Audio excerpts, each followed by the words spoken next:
अस्सलाम वालेकुम। उम्मीद है कि आप सब लोग खैरियत से होंगे। तो आज मेरा टॉपिक है एडवर्ब पे। जैसे मैंने कल आप लोगों को एडवर्ब के बारे में बताया, तो आज मैं आप लोगों को एडवर्ब के बारे में बताऊंगा। तो जैसे कि आप लोगों को पता है वर्ब की डेफिनेशन क्या होती है, तो आप लोग यही बताओगे कि जो वर्ब को डिफ़ाइन करे या वर्ब के एसोसिएट को बयान करे, तो हम लोग ये कहते हैं ये एडवर्ब होता है। लेकिन इसकी एक्चुअल डेफिनेशन क्या है वो मैं आपको बताऊंगा। हम लोगों को ये बताया जाता है कि वर्ब को अगर जो डिफ़ाइन कर रहा है या उसकी एसोसिएट को डिफ़ाइन कर रहा है वर्ब की, तो वो कहलाएगा एडवर्ब। लेकिन एक्चुअल डेफिनेशन इसकी क्या होती है कि ये जैसे इनको हम मॉडिफायर्स भी कहते हैं और क्वालिफायर्स भी कहते हैं। सही है। और ये मॉडिफायर्स और क्वालिफायर्स क्या होते हैं, इसका मतलब ये है कि अब जैसे कोई भी सेंटेंस है, अगर मैं उसको बढ़ा चढ़ा के बोलूँगा तो वो मतलब उसके एक्शन को बढ़ा चढ़ा के बोलूँगा तो वो मॉडिफाई हो जाएगा, तो वो क्या कहलाता है, मॉडिफायर्स कहलाते हैं। तो अब वो कौन कौन से होते हैं, जैसे वर्ब के अंदर भी आप क्या कहते हो मॉडिफाई कर सकते हो। ज़रूरी नहीं है कि जैसे वर्ब को मॉडिफाई करोगे तो वो एडवर्ब कहलाएगा। तो एडवर्ब को भी जैसे सेंटेंस में अगर दो एडवर्ब आ गए तो उनमें से किसी एक को आपने मॉडिफाई कर दिया तो उसका मतलब वो भी क्या होगा, एडवर्ब ही कहलाएगा। इसी तरह एडजेक्टिव हो गया, एडजेक्टिव से भी जो भी आपने मॉडिफाई किया तो इसका मतलब तब भी वो क्या कहलाएगा, एडवर्ब कहलाएगा। तो इसके मैं जैसे एक्चुअल डेफिनेशन को भी डिफ़ाइन करूँगा तब आपको क्लियर होगा। अभी जस्ट मैंने बता दिया कि एडवर्ब होता है क्या, मॉडिफाई को कहते हैं। कोई भी सेंटेंस अगर आप उसमें मॉडिफाई कर रहे हो, वर्ब को कर रहे हो या एडवर्ब को कर रहे हो या एडजेक्टिव को कर रहे हो, तो वो कहलाएगा एडवर्ब कहलाएगा। अब इसका सवाल ये है कि कैसे पता चलेगा कि हम ये एडवर्ब्स हैं। तो इसके लिए एक सिचुएशन, जैसे अगर आपको सेंटेंस में अगर आपको वैन, वेयर और हाउ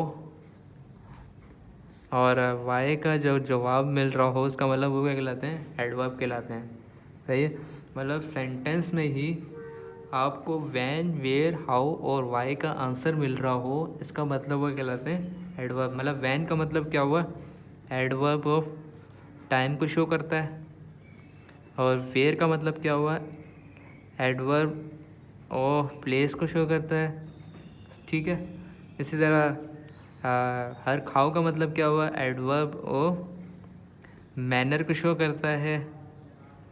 सही है। और वाई का मतलब क्या हुआ, एडवर्ब ऑफ रीज़न के बारे में। जो भी जैसे टाइम के बारे में बात हो रही होगी सेंटेंस में तो एडवर्ब ऑफ टाइम होगा, प्लेस के बारे में बात हो रही होगी तो एडवर्ब ऑफ प्लेस होगा, मैनर के बारे में बात हो रही होगी तो एडवर्ब ऑफ मैनर होगा, और वाई के बारे में बात हो रही होगी तो एडवर्ब ऑफ रीज़न होगा। ठीक है। अब मैं इसकी एक एग्जांपल देता हूँ ताकि तभी आपको क्लैरिफाई होगा कि क्या कहना चाह रहा हूँ मैं। तो जैसे अगर मैं एक मिसाल देता हूँ, एक एग्जांपल ले ली मैंने कि गोस टू स्कूल बाय बस एवरी डे। सही है। अब ये जैसे एक सेंटेंस है, अब इसमें से आप पता लगा लोगे कि एडवर्ब क्या है। ही गोस कहाँ जाता है, स्कूल। तो ये क्या हुआ, मतलब वेयर का आंसर हुआ ना, वेयर का मतलब कहाँ जाता है, तो ये क्या हुआ, वेयर का आंसर हो गया। ठीक है। उसके बाद क्या है, बाय बस, कैसे जाता है, बाय बस के जरिए से जाता है, तो ये क्या हुआ, हाउ का आंसर हो गया। ठीक है। एवरी डे मतलब टाइम को शो कर रहा है, तो ये मतलब किसका टाइम, ये मतलब क्या हो गया, एवरी डे मतलब वैन का आंसर हो गया। इसका मतलब ये भी एडवर्ब है, ये भी एडवर्ब है, ये भी एडवर्ब है। ठीक है। तो इसका मतलब ये है कि जब एडवर्ब भी हो साथ में क्या हो, प्रेपोजिशन भी हो, तो उनको कहते हैं एडवर्ब फ्रेज कहते हैं। क्या कहते हैं, एडवर्ब। मतलब दो वर्ड्स को जुड़ के जो कहलाता है वो एडवर्ब फ्रेज कहलाता है। अगर जैसे ये भी एडवर्ब फ्रेज कहलाएगा क्योंकि इसके साथ भी क्या लगा हुआ, प्रेपोजिशंस लगे हुए हैं, और ये दो वर्ड्स हैं इसलिए इनको दोनों को मिला के क्या बनाएगा, एडवर्ब फ्रेज कहलाएगा। जबकि ये क्या है, जस्ट एक सिंगल है, ये खुद ही क्या है, एडवर्ब है। ठीक है। तो फ्रेज़ का मतलब बदल गया होगा। फ्रेज़ का मतलब क्या हुआ, दो वर्ड्स को जोड़ के एक बन रहा है, तो वो एक यूनिक शो कर रहा है। यूनिक का मतलब क्या हो रहा है, एक यूनिटी शो कर रहा है, तो वो कहलाएगा फ्रेज़ कहलाता है। तो ये क्या हुआ, ये वर्ब एडवर्ब था इसलिए इसको क्या कहलाएंगे, एडवर्ब फ्रेज़ कहेंगे। ठीक है। जैसे एक और मिसाल देता हूँ, वी ईट टू लिव। मतलब क्या कह रहा है कि हम जो खाना है वो किसके लिए, रहने जीने के लिए, मतलब क्या कहते हैं, खाते हैं। तो वी ईट किसके लिए, तो ये इसका हुआ, क्यों खाते हैं, मतलब किस वजह से खाते हैं, ताकि हम जी सकें। तो वी वाई का आंसर हुआ, तो वाई मतलब ये क्या हुआ, एडवर्ब। और एडवर्ब क्योंकि दो वर्ड्स का कम्बिनेशन है तो एडवर्ब फ्रेज कहलाएगा। ठीक है। इसी तरह इसकी एक और मिसाल देता हूँ, जैसे लिखा हुआ है द हॉर्स रन्स फास्ट। अब जैसे एक और मैंने मिसाल दे दी। अब हॉर्स जो है वो किस तेज़ भागता है, कैसे भागता है, मतलब तेज़ भागता है। कैसे का आंसर क्या, मतलब हाउ का हो गया, मैनर शो कर रहा है, तो इसका मतलब ये भी क्या हुआ, एडवर्ब हो गया। ठीक है। अब ये जो है इसी तरह एक और मैं मिसाल ले लेता हूँ। He can hear yesterday. सही है। अब ही कैम कहाँ पे आया था, तो इसका मतलब ये हो गया वेयर का आंसर। येस्टरडे कब आया था, टाइम को शो कर रहा है, इसका मतलब ये क्या हो गया, वैन का आंसर हो गया। तो ये दोनों क्या है, एडवर्ब है। ठीक है। तो ये समझ आ गई होगी कि एडवर्ब। अब मैं इसकी डेफिनेशन को मॉडिफाई करके बताता हूँ कि तो ये एक्चुअल डेफिनेशन क्या है इसकी, वो मैं बताता हूँ आपको। ठीक है। तो ये तो आपको पता चल गया कि हम एडवर्ब कैसे थे। तो अब मैं इसकी डेफिनेशन आपको बताता हूँ क्या होता है। तो एडवर्ब जो होता है ना, इससे क्या अंदाज़ा हो रहा है कि जो अभी मैंने मिसालें दी हैं कि क्या शुरू हो रहा है कि इट्स एक्सप्रेस द रिलेशन, मतलब किन के दरमियान में रिलेशनशिप करता है, टाइम के दरमियान में, सही है, और मैनर के दरमियान में, और रीज़न के दरमियान में, और डिग्री के दरमियान में, और मैंने बताया था प्लेस के दरमियान में, और फ्रीक्वेंसी। अच्छा, मैंने आपको 4 तो बता दिए, टाइम, मैनर, रीज़न और डिग्री, सॉरी प्लेस के, लेकिन डिग्री ऑफ फ्रीक्वेंसी नहीं बताया। तो मैं उसकी भी एग्जांपल दे दूँ ताकि आपको वो भी क्लैरिफाई हो जाए कि ये डिग्री ऑफ फ्रीक्वेंसी का शो कर रहा है। जैसे इसकी एग्जांपल मैं ले लेता हूँ डिग्री के लिहाज से। द रोड वॉस, जैसे मैंने एक एग्जांपल ले लेता हूँ, टेरिबली डर्टी, या डस्टी लिख दो यार, सही है। अब ये रोड क्या है, खुद क्या होगा, अगर मैं इसकी पार्सिंग करूँ मतलब तोड़ दूँ, ये क्या होता है, नाउन। डस्टी का मतलब क्या होगा, ये क्या होगा तुम्हारा एडजेक्टिव, क्योंकि ये नाउन को डिफाइन कर रहा है। अब उससे पहले मतलब ये एडजेक्टिव को मॉडिफाई कर रहा है ना, तो ये डिग्री बता रहा है उसकी, तो ये कहलाता है adverb.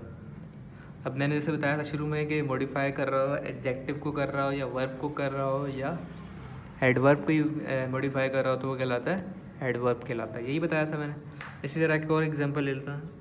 It is terribly windy today.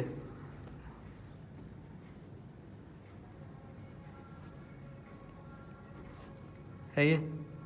अब ये टुडे क्या हो गया, टाइम को शो कर रहा है, सही है। और विंडी का मतलब ये क्या हो गया, तुम्हारा एडजेक्टिव हो गया, क्योंकि ये नाउन था, ये एडजेक्टिव को डिफाइन कर रहा है। एडजेक्टिव को मॉडिफाई करने के लिए क्या आ गया, टेरिबली, तो मतलब ये भी क्या हो गया, एडवर्ब। ठीक है। और फ्रिक्वेंसी जो होती है, अब मैं उसके बारे में बताता हूँ। यहाँ पे फ्रिक्वेंसी का मतलब ये है, जैसे रियली आप लिखते हैं ना, ऑफ्टन हो गया, रेयरली हो गया, या यूजली हो गया, या डेली हो गया, वीकली हो गया, ये जो है ये फ्रीक्वेंसी को शो कर रहे होते हैं, सही है।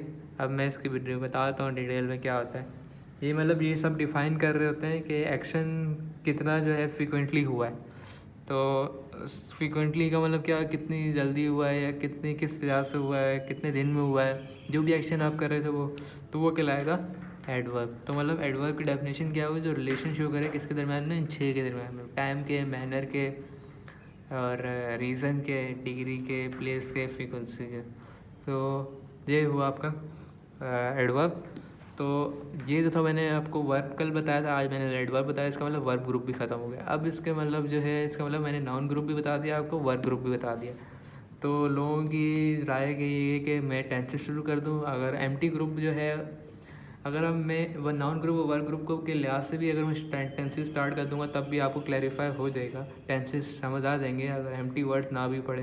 क्योंकि प्रेपोजिशन जो है वो डिटेल में पढ़ने पड़ेंगे, क्योंकि उसके लिए जो है आपको एक एक वर्ड बताऊंगा कि ऑन का यूज़ होता है, प्रेपोजिशन कहते हैं किससे, क्यों लगाते हैं, कब कहाँ लगाते हैं, और एम्प्टी वर्ड्स का मतलब क्या होता है, ऑन, आफ्टर, बिफोर, ये सारे जो चीज़ें बताऊंगा, डिटेल में बताऊंगा, कब क्या लगाना है, ट्रिक्स बता दूंगा ताकि वो आपको। तो मैं उम्मीद करता हूँ कि अगर कोशिश करूँगा कि या तो प्रेपोजिशन स्टार्ट कर दूँ, या फिर अगर टेंसेस स्टार्ट करने हुए तो मैं कल से टेंसेस के बारे में डालना शुरू कर दूँगा। फिर आहिस्ता आहिस्ता साथ में प्रेपोजिशन और कंजक्शन, इंटरजेक्शन की भी वीडियोस जो है मैं अपलोड करता रहूँगा। तो इसलिए आप लोग जो है, अगर आप लोगों को मेरी वीडियो अच्छी लगे तो आप लोग इसको प्लीज़ शेयर करें, ताकि दूसरों तक भी इसकी नॉलेज पहुँच सके। तो फिर मिलते हैं कल। अल्लाह हाफ़िज़।